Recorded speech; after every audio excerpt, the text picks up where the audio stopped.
Rectangle triangle का area half into base into height ही क्यों होता है? चलिए इसके पीछे का रेक्टेंगल लॉजिक समझते हैं। आइए इसको हम सीखते हैं।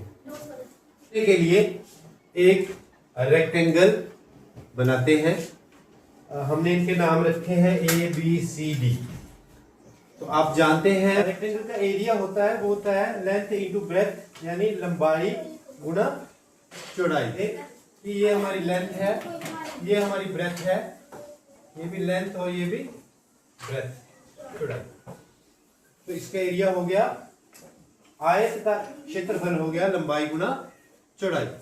अब हमने जानना है कि ये जो समकोण त्रिभुज है, एक बात हमें और भी पता है कि इसके जो चारों एंगल्स की बात की जाए तो ये चारों राइट एंगल्स हैं। अब हमने इस बात पे आना है कि जो राइट एंगल ट्राइंगल है उसका area half into base into height क्यों होता है। तो हम सबसे पहले क्या काम करेंगे, हम इस रेक्टेंगल का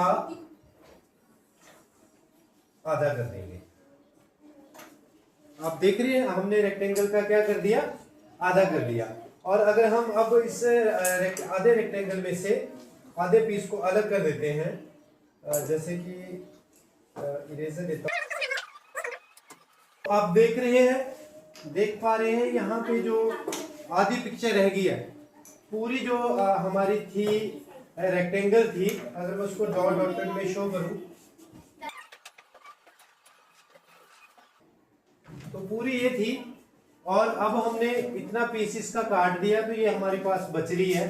तो यानी पहली बात की ये रेक्टेंगल का आधा हो गया, रेक्टेंगल का क्या हो गया, आधा पार्ट हो गया।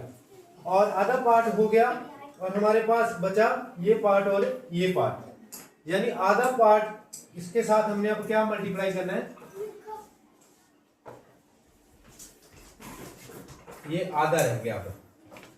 लेकिन अब यहाँ पे एरिया ऑफ रेक्टेंगल आधा है ना, रेक्टेंगल आधी होगी, आधी बन गई। वो अब आधी जो पिक्चर शो हो रही है वो क्या शो हो रही है आपको, वो हो रही है राइट एंगल ट्राइंगल। तो हम यहाँ पे इसको भी इरेज करके यहाँ पे क्या, ऑफ राइट, मैं शॉर्ट फॉर्म में लिख देता हूँ, राइट एंगल ट्राइंगल। तो ये हमारे पास बन गया length into breadth into half. तो इसको अगर रीअरेंज करके मैं बात करूं तो जो लेंथ रहेगी इस राइट एंगल ट्राइंगल की, इसको हम बोलते हैं बेस। लेंथ को हम क्या बोलते हैं, बेस। और ये जो अब इसमें ब्रेथ की बात थी, ये रेक्टेंगल में बात हो रही थी, इसको हम बोलते हैं हाइट। अगर हम इसको त्रिभुज की बात करें तो ये बन जाती है हाइट। तो इन चीजों को हम रिप्लेस करते हैं। हाफ को मैं पहले लिख देता हूं, थोड़ा सा पिक्चर को छोटा करके हाफ को मैं पहले लिख देता हूं। और लेंथ की जगह मैंने क्या यूज किया, वर्ड बेस। और ब्रेथ की जगह मैंने कौन सा वर्ड यूज किया, हाइट।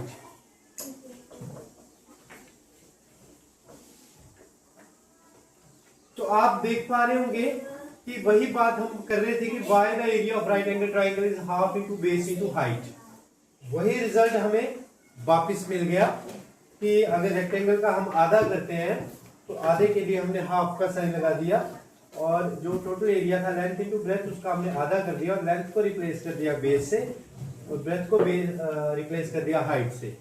तो हमारा जो इसको हम दोबारा इरेज कर देते हैं इस पार्ट को। तो ये रेक्टेंगल का जब हमने आधा किया तो हमारे पास राइट एंगल ट्राइंगल बन गई, जिसका एरिया हमारे पास half into base into height. तो होप आपको समझ आया होगा कि इसका area half into base into height क्यों होता है। आपके लिए एक छोटी सी असाइनमेंट है, तो आपने जो असाइनमेंट करनी है और उसका कमेंट सेक्शन में मुझे बताना है कि कितना आंसर आया। Find the area of right angle triangle whose base is 10 centimeter and height is 12 centimeter. Thank you.